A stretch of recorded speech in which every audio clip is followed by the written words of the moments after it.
Right then, this is a video that shouldn't be happening because it's another race car video. So as you can see, this is an RS3 TCR, which everybody has asked the same question, so we'll get that out of the way first.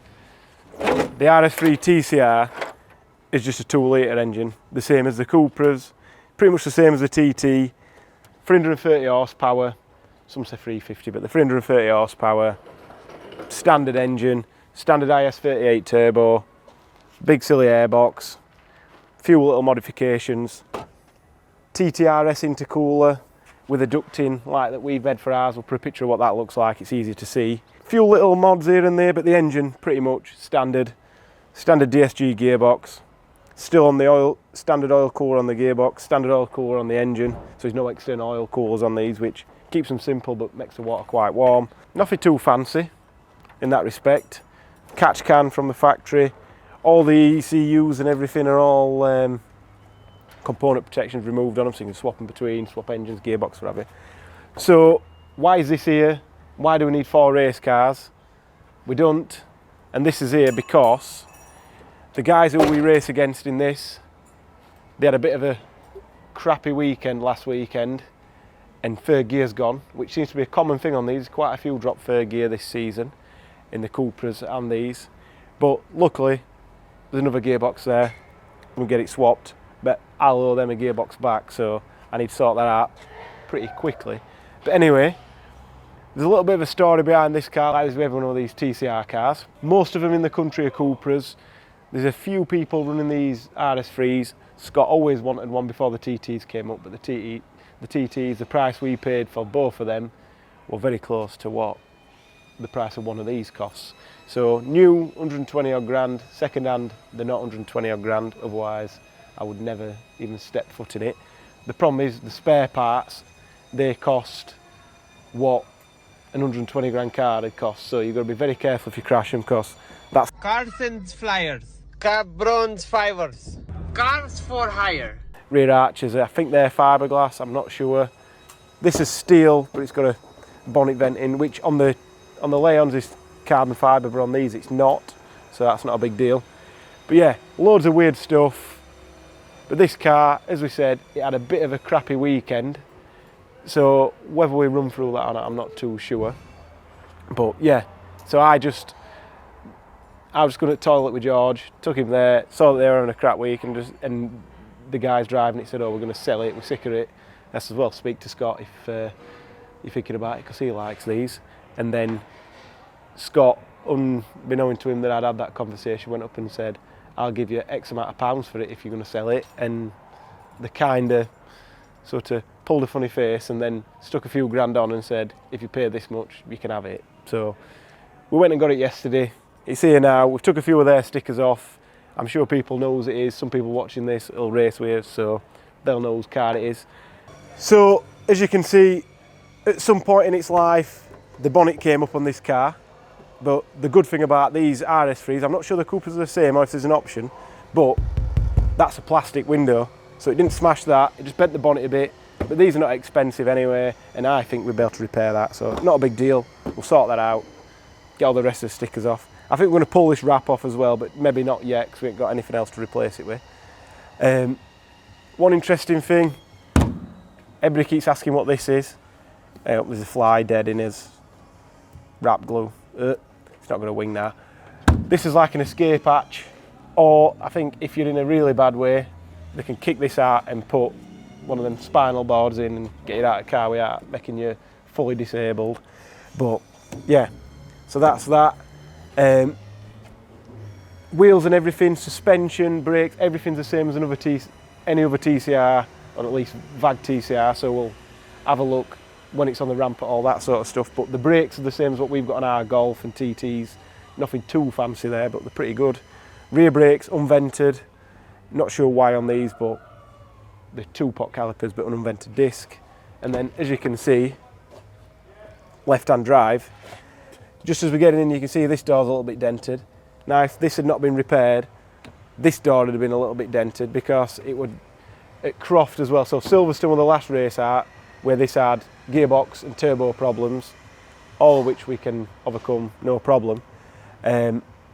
But the other thing, just the bad luck side of things that happens. When the driver got in at Croft, his harness went in and pressed the extinguisher button, which is why it's got foil tape on it, and that set the extinguisher off, which then meant they had to get a new extinguisher, which is what they did. And then when the scrutineers wanted to check it again to make sure the extinguisher were working, I'm not sure if it's the mechanic or the scrutineer, but somebody inadvertently pressed the button again and set the extinguisher off, which weren't good. I think it was because they're trying to use a screwdriver to punch through tape, something like that anyway, but something silly, but it happened, which is not good. But then they'd finally got it ready after all that crap, which is not an easy job to sort out, because it goes absolutely everywhere. Ask Tony, he did it on our car. And then I don't know what were happening, but somebody were driving a transporter van, and as the driver went to get out on the way to the assembly area, which they were late for, they run into the door and bent the door. So that were one race meeting, then Silverstone, and then we've got the car. So I think it's cursed anyway, so which is good. We always buy cursed cars, but I think the main idea behind getting this, and when we get on the ramp you'll see, there's a lot of stuff done to these that we can either buy the parts from VW Motorsport or come up with our own way of doing things and adapt it to the TTs, because these are the cars that we're trying to beat in the TTs. They're 100mm wider, which we're never going to be able to get 100mm wider with the TTs. We might be able to add another 25mm on. But 100mm wider, loads of weird stuff going on, and they just grip like crazy. The Golfs that Rob at Area Motorsport runs, from the data that he's sort of looked at from his TCR car to his Golfs, in the slow speed stuff, he's got the same grip in the Golfs, which we've not got on our TT, so we've still got a long way to go trying to get them perfect. But in the high speed stuff, these are tons faster, which it'll be down to the side skirts, which they're not stupidly low, but they are quite a bit lower. You've got the open arches, you've got quite a low front splitter, but these have been lifted up in the Club Enduro regs to try and make things a little bit easier, because these are just dominating in that. Decent spoil, which the RS3 has got a better sort of approach for that, same as the TT, because you've got a tailgate sort of, well, a saloon style, so you get a bit more airflow under that. But the angle on this is quite low, so I'm assuming that's because this weren't loose enough. I think the wheelbase is a little bit longer on these, I'm not 100% sure. But yeah, inside, I'll go back to that, we weren't inside earlier. So, I'll get in because it's easier. This is the original seat. So we've got Ken Block's handbrake, which is good. This, the main purpose of this, from what I'm told, is to warm the rear tyres up when you're running slicks. You want to get some heat into them back tyres, which is pretty difficult. And on races where you're launching, I think this is a better way of holding the car rather than the foot brake. But I'm not sure about that, I've never tried it, even though we have drove a TCR car before.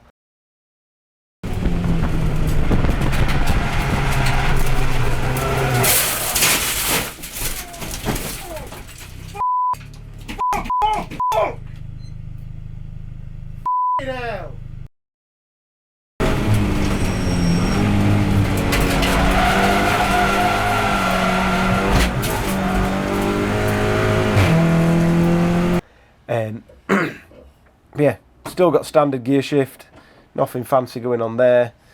They've got some PDM control, factory ABS in these, but it's still a biased pedal box setup, so similar to what we can run on the Golfs and the TTs if we want to. Yeah, nothing really too fancy. Big FIA spec tank, 110 litres I think they are, 105, 110 litres, something like that. That's a bag tank, so like what Formula 1 cars and stuff like that have, so that's not going to rupture. Pedal box, very weird seating position with these because they've put the pedal box on like a plinth and just ripped everything else out, which it's an easier way to fit them than what we had to do with the TTs, but it all works anyway. You got a nice footrest, so DSG, left foot brake if you want to, or wedge your foot there. Nice steering wheel with everything on here, so I'm assuming radio, full course yellow, speed limiter, fan, page on dash, P, I'm sure that's something to do with park. I don't know how it works because it ain't got an handbrake on this. No idea what that green button does. Engine start, drink, light flash, got Yeah, that's full beam, that one. Rain light, that's full beam. Paddles, these are just factory paddles made onto a little bracket, so nothing too fancy there, because these are, although these are just a little switch inside, they've got a lot of CAN bus stuff going to them. Aim dash, same as what the TTs have, but we took them out now. And then dashboard's just blank. Sure, it's just a factory thing. And these have got some ducting that goes to the factory vents and a fan that blows on it, which I'm sure that's what that is. But the upgrade for these is some wing mirrors with ducts on them, and the ducts blow through there, and then the fan only does the windscreen. So I'm assuming this is crap, but we'll see. So yeah, not tons going on in interior, some nice stuff. Yeah, some fancy fittings. It's got air jacks, as you'd expect. Door cards, they're pretty funky to do the job. Still got electric windows on this side. I need to put it up, so I need to turn it on. Right, it's that one first. That's the kill switch. That's the ignition on. So you can hear something happening. And then windows should. Look at that. There we go. So, kill it. You've got to calibrate steering as well, which they're calibrated. So yeah, turn that off anyway. Yeah, I'm trying to think if there's anything else I forgot in here. I'm sure there'll be something. I think they had a snap off as well. I'm not sure if they are. Yeah, it's a snap off. Yeah. Nice little snap off, boss. Somebody else will have to put that back on. I was going to spend more time. Yeah, somebody else can do that. I can't do it from that angle. Snap off, but take out very hard to get back on. So yeah, it needs new tyres on it. I'm going to bleed the brakes, new engine oil, change the gearbox, put some fuel in. Then I think we're going to take it on a track day. Just see how it behaves. We'll have the TT there, so me and Scott can have a little bit of a tussle with each other, see where this is quicker and where the TT is quicker. But yeah, we'll see what we can do. Paul and Jake want to get straight on with it, get on the ramp and start ripping the gearbox out, so we'll let them do what they need to do, and then we'll get underneath and have a quick look.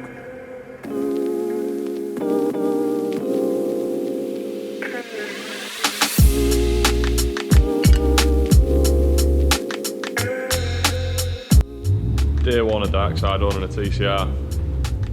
It's currently on the ramp, there's no subframe in it, and the gearbox is out of it. This is the old gearbox, which is the fault with it, and that is the new one that's yet to go in, which we're going to do tomorrow, seeing as it's 8:30 on a Friday, and there is a very expensive splitter. Moment of truth.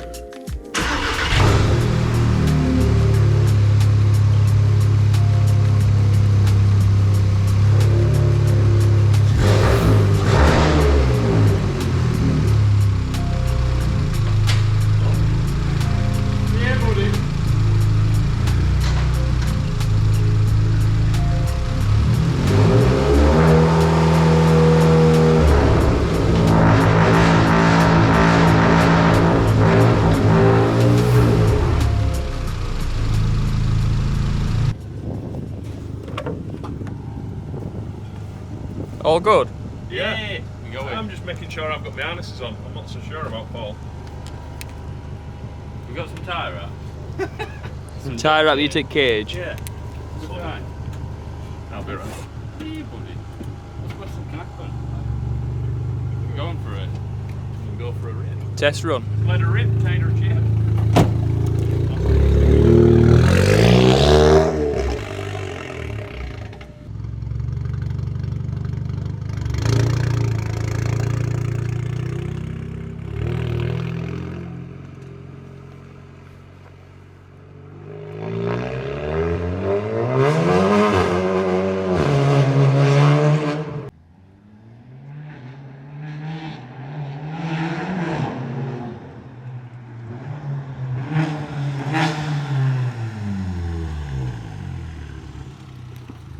It's past the flying colours. Yeah.